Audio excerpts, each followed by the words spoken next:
சிவனிருக்க எவர் துணை வேண்டும் எனக்கு என்று என் அப்பன் சிவபெருமானை வணங்கிக் கொண்டு உங்கள் அனைவருக்கும் என்னுடைய தொழிலாளர் தின நல்வாழ்த்துக்களோடு ஒரு சின்ன செய்தியை நான் இன்னைக்கு உங்களுக்கு சொல்ல இருக்கின்றேன். வைகை ஆற்றிலே வெள்ளம் கரை புரண்டு ஓடுது. அந்த கரையை உயர்த்த வந்தி என்னும் மூதாட்டிக்காக ஒரு கூலி தொழிலாளியாக வந்தவர் தான் சிவபெருமான் அவர்கள். வைகை ஆற்று கரைக்கு போறாரு, கரையை உயர்த்துவதற்காக போறாரு. அப்ப அரசர் காவலர்களுடைய கடுமையான பேச்சை கண்டு கொஞ்ச நேரம் மண் எடுக்கிறது, கொஞ்சம் விளையாடுறது, கொஞ்ச நேரம் மண் எடுக்கிறது, கொஞ்சம் விளையாடுவதுமாகவே சிவபெருமான் காலத்தை கடத்தி கொண்டே இருக்கின்றார். இதை கேட்ட பாண்டிய மன்னனுக்கு ரொம்ப கோபம் வருது. அங்க வந்து ஒரு பிரம்பு எடுத்து அவர் அடிச்சிடுறாரு.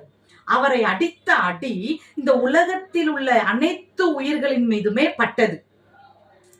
எப்பொழுதுமே ஒரு தொழிலாளிய நம்ம வேலை வாங்கணும் அப்படின்னு பாத்தீங்கன்னா எவ்வளவு பெரிய ஒரு கடுமையான சூழலா இருக்கட்டும், அன்பாக வேலை வாங்குங்க.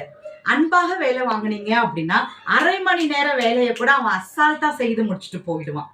அதுவே ஒரு தொழிலாளியின் மீது உங்களுடைய கை பட்டது அப்படின்னா இந்த உலகத்தில் உள்ள எல்லா தொழிலாளியுமே அவனுக்காக வந்து நிற்பான் என்பதை இந்த உலகிற்கு அன்றே உணர்த்து காட்டியவர் யார் அப்படின்னு பாத்தீங்கன்னா சிவபெருமான் அவர்கள்.